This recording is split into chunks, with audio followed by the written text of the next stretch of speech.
My neighbor James retired at 57. He drives a 10-year-old Volvo with a crack in the dashboard that he says he is going to fix one day. He wears the same watch he bought in 2009.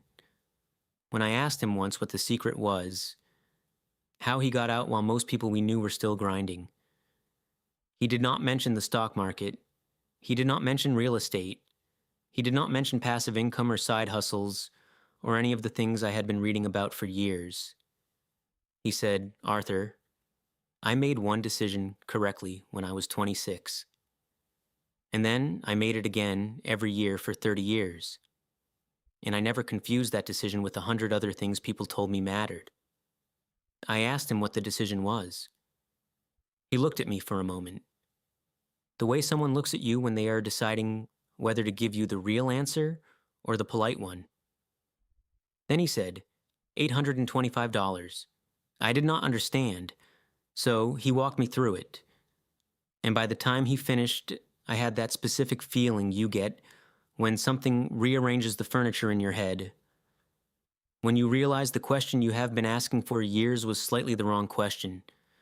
This video is what James showed me that morning.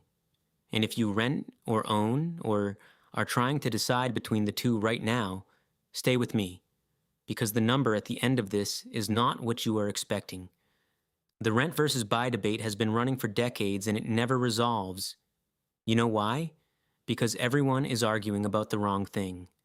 The question people ask is renting or buying better? That is not the right question. The right question is, what does each decision cost you in total, honestly, over 30 years? And what does the gap between those two numbers become if you do something deliberate with it?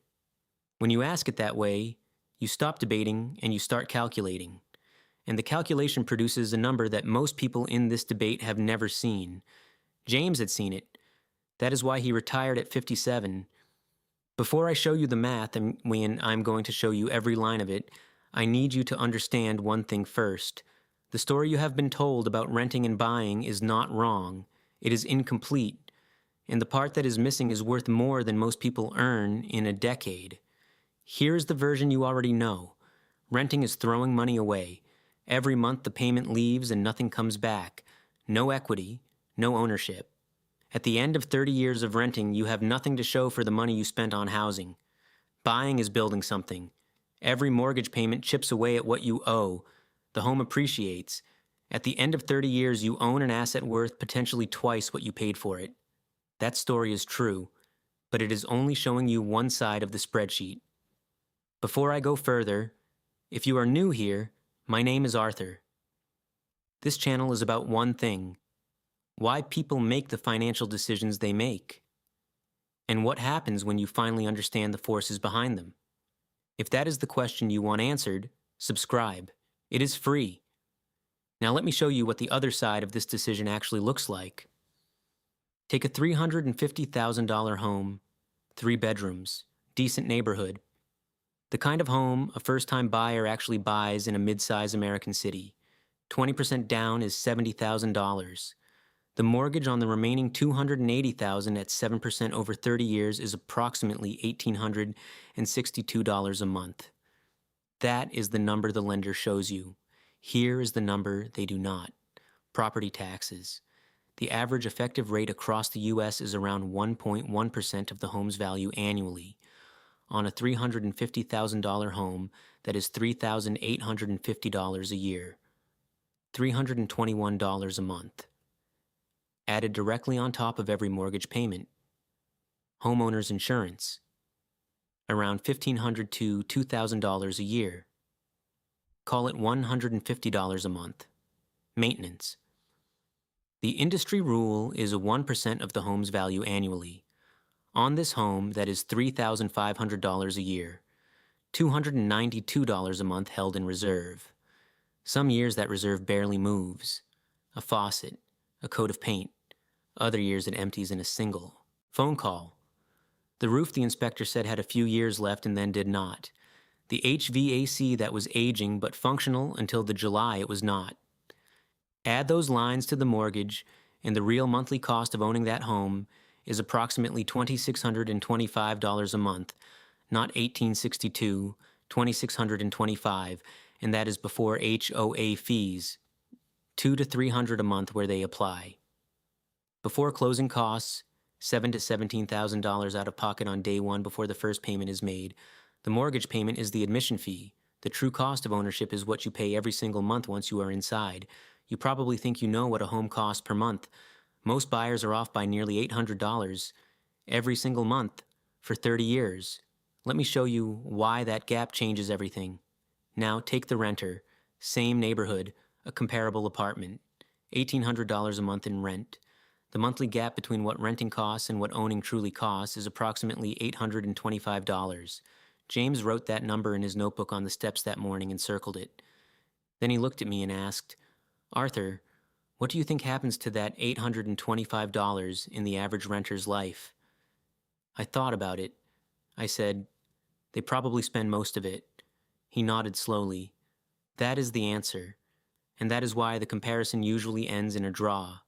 Because the renter's advantage only exists if they do something deliberate with the gap. Most people do not. But here's what happens if they do. If the renter invests that $825 every single month into a total market index fund at the historical average return of 10%, something happens at the 30-year mark that very few people have ever calculated. That monthly gap becomes approximately $1,700,000. I want you to sit with that for a moment. $825 a month, 30 years, 10%, $1,700,000. But the renter also kept the $70,000 down payment they did not spend. Invested at the same rate over the same period, that $70,000 becomes $1,250,000. Combined, the monthly gap invested plus the down payment invested. The renter, who does this with discipline, ends 30 years with approximately $2,950,000 in liquid accessible wealth. Now the buyer. After 30 years, the mortgage is paid off. The home has appreciated at the historical U.S. average of 3.5% annually. A $350,000 home bought in year one is worth approximately $980,000. That is real wealth. A paid-off home worth nearly $1 million is a strong financial position. But set it against the renter's number. $980,000 versus $2,950,000. That gap, roughly $2 million, is the number James showed me on those steps. And here is the question he asked me after he showed it to me.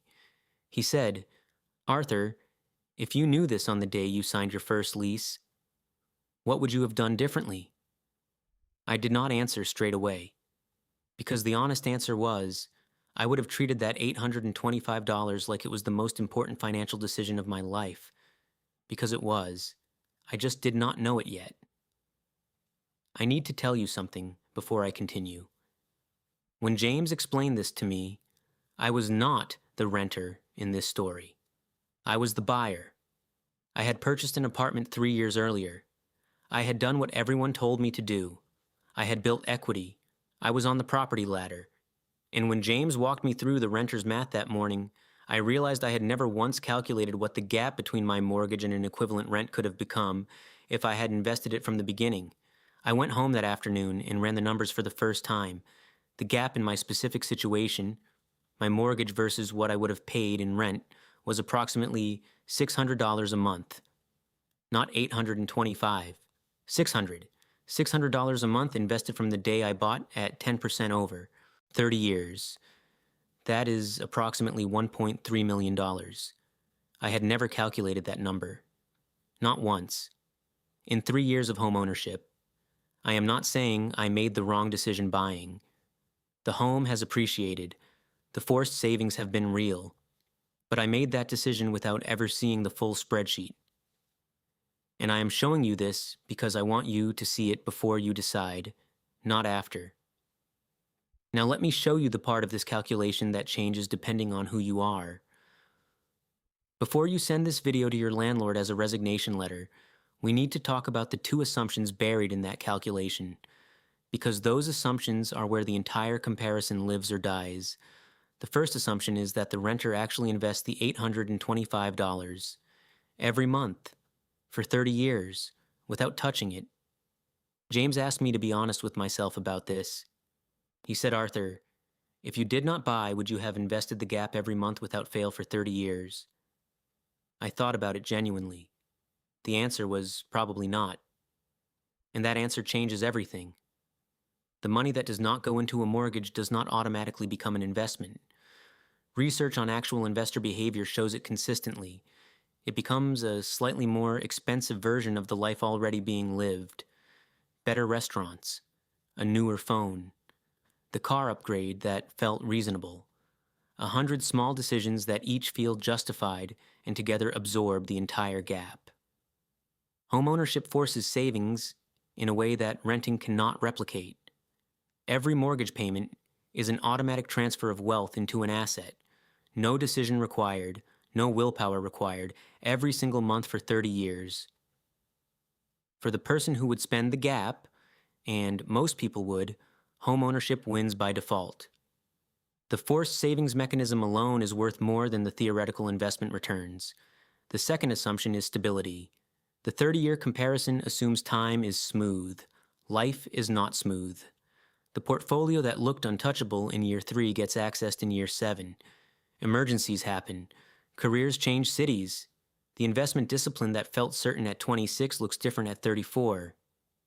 And there is something the spreadsheet cannot put a number on.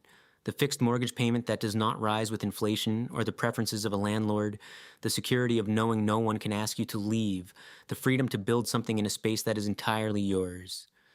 These things have real value. They do not appear in any calculation. But they are real and they matter. The honest position is this. The renter who invests the gap with genuine discipline, in the right market, at the right time in their life, ends up with more liquid wealth. The buyer who could not have trusted themselves to invest the gap, who valued stability, who stayed long enough for the equity to build, they made the right decision too. The math does not make one wrong. It makes both conditional. The reason this debate never resolves is that everyone argues in the abstract. The question is not whether renting or buying is better. The question is whether buying is better for you, in your market, with your income, at this moment in your life. James gave me 4 numbers to run. Run these for your situation and the noise disappears. Number 1, the rent-to-price ratio. Take the annual rent for a comparable home in your market and divide it by the purchase price. Below 4%, renting and investing, the difference typically wins. Above 6%, buying starts to become financially compelling. This single number tells you more about a market than any amount of advice from anyone with a financial interest in your decision. Number 2, your investment discipline. Answer honestly. If you do not buy, will you actually invest the monthly gap every month for decades? Through downturns, through the years when the money feels available and lifestyle upgrades feel justified? If yes, renting is likely the stronger path. If probably not, homeownership's forced savings serves your actual behavior better than the theoretical returns. Number 3, your time horizon. Fewer than 5 years in the same city. Buying rarely makes financial sense. Transaction costs alone absorb the equity built in the early years. The break-even for most purchases is between 4 and 7 years. Number 4, your financial foundation. A thin emergency fund, early career, unstable income, concentrates enormous risk in a single illiquid asset. The same down payment kept liquid and invested provides far more resilience during the years when resilience matters most. Run those 4 numbers. Write them down. The answer that comes out of your own data is more useful than anything I or anyone else can tell you in the abstract. I saw James last Tuesday. He was in his garden. Not retired in the sense of doing nothing. He was building something with wood, a bench for his wife. He had nowhere to be, no meeting to prepare for, no alarm set for the next morning. I asked him if he ever regretted not buying earlier, not getting on the property ladder sooner, not doing what everyone told him to do. He said he did not think about it in those terms. He said he made one decision correctly, the decision about what to do with the gap, and then made it again every year. And the gap did the rest. He was not dramatic about it. He just went back to his bench. Here is the honest summary. The buyer who chooses the right market stays long enough and benefits from the forced savings mechanism ends 30 years in a strong position. A paid-off home is a real asset with real value. The renter who treats the $825 gap as the most important financial decision they make and invests it without fail ends 30 years with significantly more liquid wealth and significantly more freedom to make choices based on what they actually want. The mistake is not choosing renting over buying or buying over renting. The mistake is making a $300,000 decision without ever running the four numbers. Renting is not throwing money away, but neither is buying. They are two different mechanisms for building financial security. Which one is right depends entirely on who is using it and how. Run your four numbers. See which answer comes back. That is what understanding money actually looks like. I am Arthur, and if this video made you think differently about a decision you're currently facing, drop it in the comments. I read every single one. I will see you in the next one.